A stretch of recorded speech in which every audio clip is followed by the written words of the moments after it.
Hey, Hot Metal. It's Tom here with my dog Belle, and I'm going to read her a Bible story. It comes from John chapter 10, beginning of the verse.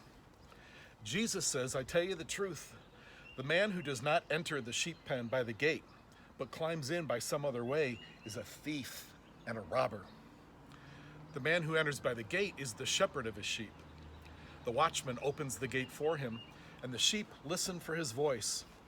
He calls his own sheep by name and leads them out. When he has brought out all his own, he goes on ahead of them, and his sheep follow him because they know his voice. But they will never follow a stranger. In fact, they will run from a stranger because they do not recognize the stranger's voice. Jesus used this figure of speech, but they, the Pharisees, did not understand what he was telling them. Therefore, Jesus said again, I tell you the truth, I am the gate for the sheep. All who ever came before me were thieves and robbers, but the sheep did not listen to them. I am the gate. Whoever enters through me will be saved. He will come in and go out and find pasture. The thief comes only to steal and kill and destroy. I have come that they might have life and have it to the full. The word of God for the people of God. I have my dog Bao here with me because as the song in The Sound of Music goes, she's 16 going on 17. And that means at her age she has what I call selective hearing and selective eyesight. She sees what she wants to see, she hears what she wants to hear.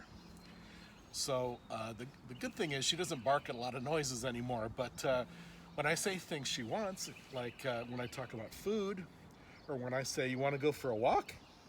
You want to go for a walk? She perks up a little bit. And I think this story has some of the same qualities. Jesus talked about sheep because he was talking in the language of the peasants. And the Pharisees didn't know what he meant by that because they didn't know from sheep. What I know from sheep is that sheep are almost blind. They have these cataracts on their eyes, they have very fuzzy vision, so they respond to audible cues from the shepherd. And they get to know his voice by spending time with the shepherd. The shepherd lives with the sheep, and they learn to communicate to each other.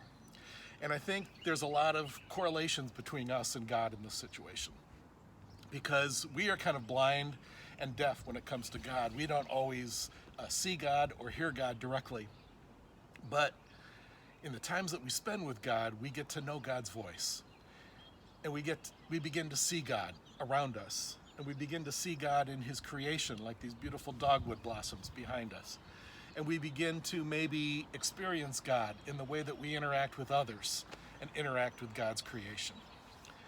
And I think that it's not the quantity of time that or the quality of time we spend with God, because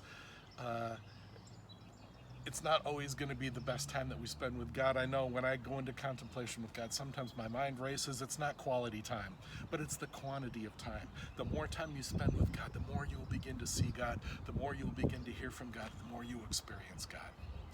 Thomas Keating once said that the silence is the first language of God, and everything else is translation.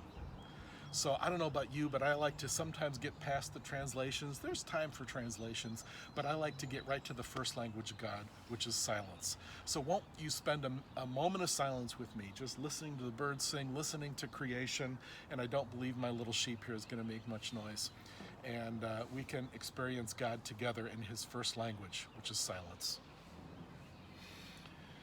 Take a deep breath in, let it out.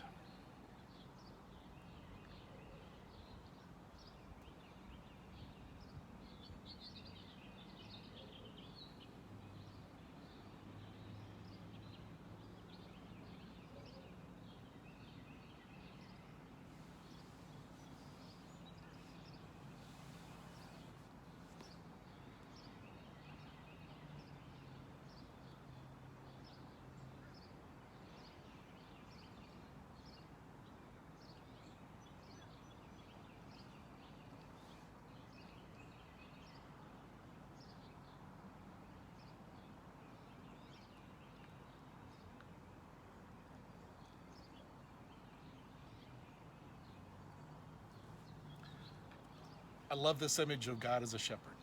It helps me in contemplation to think of God as my shepherd.